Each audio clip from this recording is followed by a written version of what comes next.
కారణం ఏంటంటే మొన్న ఎలకుర్తి సభలో కేసీఆర్ గారు తన మనసులో ఉన్న అక్కసంతా కాంగ్రెస్ ప్రభుత్వం మీద కక్కడం జరిగింది.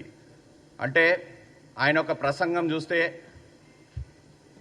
పసలేని ప్రసంగంగా ఉంది. అది 15 నెలలు అధికారం కోల్పోయిన తర్వాత ఒక్కరోజు కూడా అధికారం లేకుండా ఉండలేకపోతున్నా అని మొన్న సభలో స్పష్టంగా కనిపించింది కేసీఆర్ మాటల్లో. ఎందుకంటే కేసీఆర్ గారు వాళ్ళ ప్రభుత్వం బీఆర్ఎస్ పార్టీ 10 ఏళ్ళు ప్రభుత్వంలో ఉంటే 14లో ఇచ్చిన ఎన్నికల మేనిఫెస్టో 18లో ఇచ్చిన ఎన్నికల మేనిఫెస్టో చూస్తే ఆయన ఏం చేసిండో గత 10 సంవత్సరాల్లో చెప్పకుండా కాంగ్రెస్ పార్టీ 15 నెలల్లో ఏం చేస్తుందో చేస్తలేదో చెప్పుకుంటూ వచ్చారు. కానీ ఈరోజు ప్రజలు ఆమోదం ఇచ్చిన ప్రజాప్రభుత్వం రేవంత్ రెడ్డి గారు ఈరోజు ప్రజల పక్షాన నుంచొని ప్రతిపక్షంలో పోరాటం చేసి కేసులు ఎన్ని వేసినా ఆయనని ఎన్ని ఇబ్బందులు పెట్టినా తట్టుకొని ఈరోజు ప్రజలు ఆమోదిస్తే ఈరోజు కాంగ్రెస్ పార్టీ అధికారంలో వచ్చింది. మేము వచ్చిన తర్వాత అనేక పథకాలు 6 గ్యారంటీలో మీరు చూశారు. ఫ్రీ బస్ ఒకటి ఇచ్చాము, 200 యూనిట్లు కరెంట్ ఒకటి ఇచ్చాము, మళ్ళీ సన్న బియ్యం ఇచ్చాము.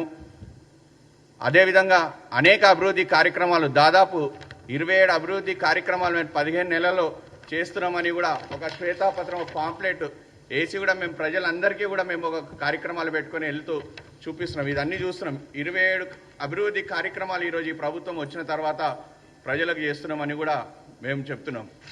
ముఖ్యంగా కేసీఆర్ గారు అంటున్నారు కాంగ్రెస్ ప్రభుత్వం 15 నెలల నుంచి ఏం చేయలేదని. మీరు 2014 ఇచ్చిన హామీలు ఏమైనాయి?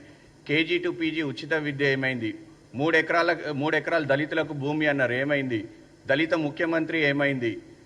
మళ్ళీ పాఠశాలలకు ప్రహారీ గోడలు అన్నారు, విశాలమైన పాఠశాలల ఏర్పాట్లు అన్నారు, ఇవన్నీ ఏమైనాయి?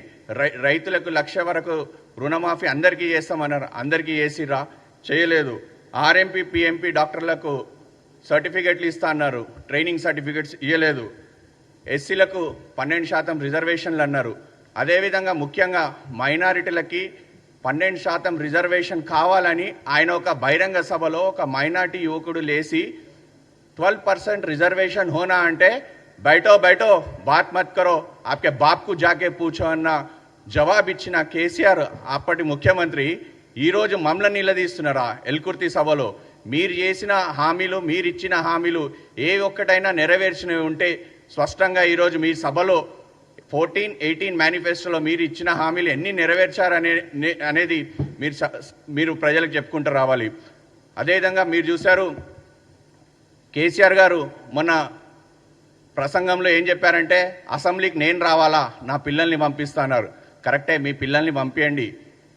ఈసారి సెషన్లో 2-3 సెషన్లలో మీరు చూసిరు మా ముఖ్యమంత్రి గారు లేచి ఏదైతే ప్రజలకు అభివృద్ధి కార్యక్రమాలు ప్రభుత్వం చేస్తున్న కార్యక్రమాలు చెప్పుకుంటేనే మా ముఖ్యమంత్రి లేస్తేనే మీ పిల్లలకు తడుస్తుంది. అందుకే ఈసారి అసెంబ్లీ సెషన్ ఎప్పుడు ఉంటుందో మీ పిల్లలు కేటీఆర్ హరీష్ రావు అయినా ఇంకెవరన్నా ఉంటే లిస్ట్ ఇస్తే వాళ్ళ అసెంబ్లీ సెషన్కి వస్తుంటే ఫుడ్ కార్పొరేషన్ చైర్మన్గా నేను వాళ్లకు బూస్ట్, హార్లిక్స్, కేటీఆర్ గురించి ప్రత్యేకంగా ఒక పాలపీక, మళ్ళీ ఒక Cerelac, Tillu baby, KTR Tillu baby గురించి డైపర్లు కూడా ఇస్తానని కూడా తెలుస్తున్నాను. మీరు ఈ అసెంబ్లీ సెషన్లో కేసీఆర్ చెప్పినట్టు మా పిల్లలంటే కేటీఆర్ హరీష్ రావు అయినా ఇంకెవరన్నా పిల్లలు ఉంటే వాళ్ళ లిస్ట్ మాకు ఇస్తే ఈ అసెంబ్లీ సెషన్లో ఇవన్నీ కూడా అందరికీ వాళ్ళ ఎమ్మెల్యేలు ఎవరెవరు ఉన్నారో లిస్ట్ ఇస్తే వాళ్ళందరికీ కూడా ఇవన్నీ అందరికీ ఇస్తాము.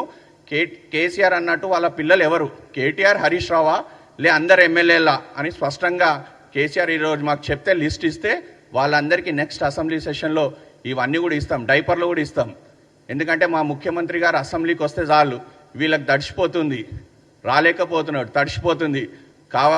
కావున ఈరోజు మేము కేటీఆర్ హరీష్ రావు కూడా అసెంబ్లీ సెషన్కి వచ్చే ముందు ఇవన్నీ కూడా వాళ్ళకు కూడా ఇస్తామని కూడా తెలియజేస్తున్నాం. విదేశాల్లో ఉన్నత విద్యను చదువుకోవాలని అనుకుంటున్నారా? అయితే వెంటనే ఫ్లైగ్రాడ్ ఓవర్సీస్ ఎడ్యుకేషన్ కన్సల్టెన్సీని సంప్రదించండి. మీ విదేశీ కలలను సాకారం చేసుకోండి. ఫ్లైగ్రాడ్